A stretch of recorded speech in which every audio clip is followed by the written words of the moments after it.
Alright, hi students, welcome to this quick guide video on the chapter regarding the particulate nature of matter or the kinetic particle theory. Right, so for this video itself, I'll just briefly run through some of the key concepts for this particular chapter so that you can have a quick refresher on the important information to take note of. But do remember that this is not a replacement for your notes or your worksheets or the workbooks and questions that you have done. Please go back to that and check for the full understanding. So a key thing in this chapter is to first understand about this concept of arrangement and movement of the particles in solid, liquid, as well as gaseous state. Right, so I think you should not be unfamiliar to the words that I use over here. So just a quick recap. For solid particles, we describe them to be in a closely packed and orderly arrangement. For liquid particles, we mentioned that they are close together in a disorderly arrangement, and for gaseous particles we mentioned that they are far apart in a disorderly arrangement. And this should be quite obvious once you practice drawing the different arrangement of the particles, and you can see for yourself what it means by disorderly. Right, there's no really any pattern to it compared to something that is in an orderly arrangement. Next, in terms of movement. Now, movement of particles in solid states is in terms of vibration about fixed positions. For liquid state, it's in terms of sliding over one another. In terms of gaseous state, they move rapidly, that means at very fast speed.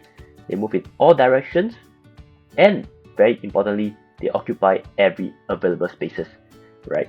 So in order to understand about movement, we're going to move on to take a look at an animation, which you can also access it using a PLD. This is called a PhET simulation. So simulations are important whenever we are trying to visualize abstract chemistry concept, because it's really just so hard to look at it by looking at this picture here and understanding what does it mean by moving, right? So it's better if you can look at a simulation and see what it looks like. Okay, so for this particular simulation, right, when you take a look at it, we'll just look at a few of the states, right? So when you go in, you can explore and play around with it, but I think the main thing that I want to show you here is about the idea of a solid state, idea of a liquid state as compared to a gaseous state. So this will help you to better understand about the whole concept about movement as well as arrangement. And I think when you're revising your notes and you have something like that in front of you, it's easier for you to remember about what the various keywords actually mean rather than trying to memorize them by heart. Of course, you'll know that if you have a solid state, as you heat up, the particles will actually have a different kind of behavior, and that will in turn result in some changes that you expect. And you should know that there will be a change in state, so on and so forth. Later on in the video, we are going to talk about that as well. And for liquid, similarly, if you cool it down, you'll notice that the particles will also have a change in their kind of behavior, and that should also bring about a change in state, as well as for gaseous state, so on and so forth. What's good about this simulation is that it also allows you to play around with other kind of chemicals, and it helps you to realize that not always must particles just look like a single circle, right? Because this is possible because neon is actually a chemical from group 18, which is a noble gas, and once it's a noble gas, it actually doesn't form any bonds with other structures. It exists as what we call monatomic atoms, right? So it's always a single atom. But when you go to something like oxygen is from group 16. It has 6 valence electrons. It actually forms bond, and that's why it exists as O2 as a chemical. So you'll see that 2 red circles. So this is an element called O2. And then of course you have your water molecules, right? Water molecules we know is H2O, and it's shown over here whereby there's 1 oxygen atom bonded to 2 of the hydrogen atoms for each molecule itself. Right, so this is also another quick recap about how the models of metals actually look like in terms of atoms as well as molecules. Okay, so feel free to explore this simulation by yourself and have a better concept of what's going on. Alright, and coming back to this set of notes, now it's important to know about arrangement and movement as well as how to draw, but I think what usually students find challenge in is how do we then describe what happens during a change from, let's say, solid to liquid, or liquid to gas, or gas to liquid, or liquid to solid, or for some higher order questions, you might even be asked to describe what happens from solid to gas in this process called sublimation. So that brings about these two very important curves that you have seen before. One is what we call the heating curve, right? I'll just describe about what happens in the curve first so that you can see and try to recap about what's going on. Now, a heating curve is actually a curve that tries to show us the changes in state as well as changes in temperature as a chemical is being heated up. That's what's called heating curve. Right, so what is important every time we look at a graph is to look at what's the axis, right? The x-axis is time, that means you are doing something over a period of time. The y-axis is temperature, that means you are doing a heating process over a certain period of time. So let's say you start off with a solid, right? Do take note of the question, you may not always start off with a solid. Some questions straight away start as a liquid. So read the question carefully. So let's say you're starting off with a solid, right? As you heat up the solid, temperature starts to increase all the way until it reaches what we call a melting point, right? Melting point is where a change in state happens. So if you imagine, right, this is a block of ice in the pink drawing here, right? At the melting point, what will happen is that the block of ice will start to melt, but it doesn't become entirely liquid yet. This is the reason why melting is a process that takes time, right? So it will happen from B to C, and over here your state of the metals will be solid and liquid. So I'm just showing you in terms of the model what it looks like. Then after melting is completed, you end up with just the entire set of water liquid. As you heat up the liquid water, you continue to go up from C to D, then at D to E. What happens is that a boiling process will happen. So boiling will mean that the liquid state will start to turn into gaseous state. Similarly, it doesn't straight away turn into liquid, turn into gas. It takes a bit of time. Hence the temperature remains constant over there, and eventually it becomes gaseous, and then that's how you have the entire thing. Now, of course, this example of the ice and water and steam is not exactly correct for this graph, because we know that ice doesn't melt at a temperature above 0. Ice should melt at 0 degrees Celsius. So this is just an analogy for you to know what it means when we talk about there being a set of combination of states at the melting point and boiling point. Right. So what is a typical kind of concept that you must be able to understand is you must be able to describe what actually happens, for instance, from point A all the way until point D. So let's say a question comes up and asks you what actually happens to the particles from point A to point D. Do take note that in secondary school we learn about how particles behave, so it's not sufficient to just say that, oh, melting took place, right? Because that is something you have learned in primary school already. In secondary school, you need to bring your concept about particles and kinetic particle theory in particular to explain about what actually happens from A to D. Very clearly, we can see that we want to go from solid to a liquid state. So we know that there's a change in the arrangement, there's a change in the movement. And we also know that there's this process called melting that happens here, whereby there is some changes to the forces of attraction that causes the change in state to happen. Yeah.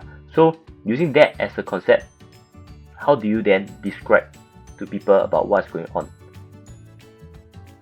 First, we need to be clear that if someone is talking about what exactly happens from A to D, as a student who are doing the question, you need to first identify where is A to D. And so I'm going to use my pink highlighter here to trace out from A to D. This is actually what's happening. So annotate on your questions, annotate on your graph to see what's going on. So at melting point, you notice that there's a change in state, and that happens from A to D. So first off, I will actually mention that from A to D, right, actually at the melting point, the particles in particular, they will actually absorb heat energy to overcome the force of attraction between them, and then a change in state happens. Now these are all words. What does it actually mean? You remember about the simulation from just now, right? So you can still use this to help us understand what happens when there's a change in state, right? So using this as an example, you know that originally in the solid state, the particles are vibrating about their fixed positions. They are in orderly arrangement. As they're being heated up, the particles will gain kinetic energy. So some of them will start to vibrate faster, right? And they may move slightly further apart, and that's what we call expansion, right? But what's interesting is that when you reach the melting point of the chemical, some of the particles will gain enough energy to overcome the attraction that's holding them together, and as a result, they will start to move and change out from this orderly arrangement and become what we call disorderly arrangement, as you expect in a liquid. So from this solid to this liquid state, there's actually a process whereby they gain energy, they start to move a bit more vigorously, but the changes only really happens at the melting point, whereby they gain enough energy to overcome the force of attraction, and that's when they fully become, they actually start to become the liquid state, because they start to overcome the attraction. And you look at this, the arrangements start to get more disorderly, they are no longer as closely packed, they start to slide over one another, right? And that is something that you must be able to visualize, and this is how the simulation might be helpful for you. So at the melting point, that's where particles absorb heat energy to overcome the force of attraction, and then there's a change in state from solid to liquid. So what exactly changes? First, arrangement changes, right? Arrangement of particles went from something that is closely packed in an orderly arrangement to something that is close together in a disorderly arrangement. If you look at this carefully, all I'm doing is just to describe from solid to liquid. What's the difference? Next, what exactly happened to the movement? The movement of particles actually changed from vibrating about fixed position to sliding over one another. Similarly, I'm just describing the change from solid to liquid, right? And that will help me to explain in terms of the kinetic particle theory what exactly is the changes that took place. Now that's a heating curve, but there's also something called the cooling curve, right? Cooling curve will be the opposite process, whereby you're cooling from, let's say, a gaseous state, and then at the condensation point, that's where the gas converts into liquid. So you have a mixture of both here. Then you cool it further down, the liquid will eventually reach the freezing point, whereby there will be a mixture of liquid and solid, and then you cool it down even further, then it just be purely your solid, right? So similarly, over here, what if you are expected to describe what's the change from, say, A all the way to D?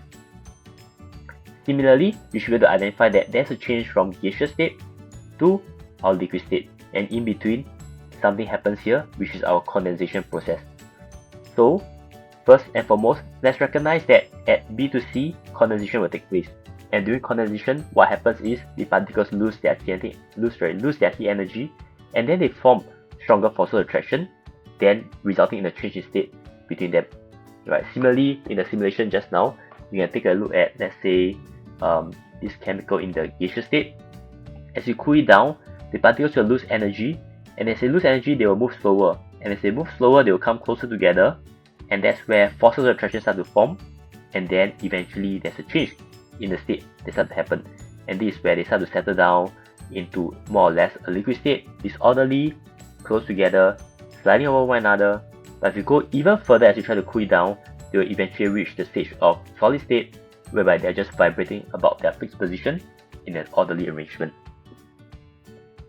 So, after talking about condensation, you can describe about the change in the arrangement, right? So from gas to liquid, what's the change that took place from far apart in a disorderly manner to close together in a disorderly manner?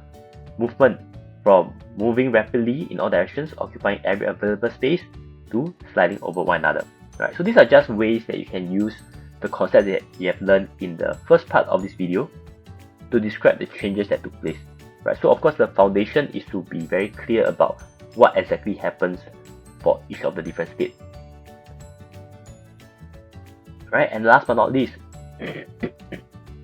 we sometimes will encounter questions that get us to think about what exactly happens from a more macro perspective, in terms of when you heat up something. Let's say you have a balloon over here in the middle.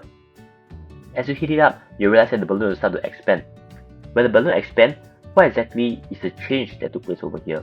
Now, this is not about melting, this is not about boiling, but what is important is to understand that the spaces between the particles actually increases as compared to previously.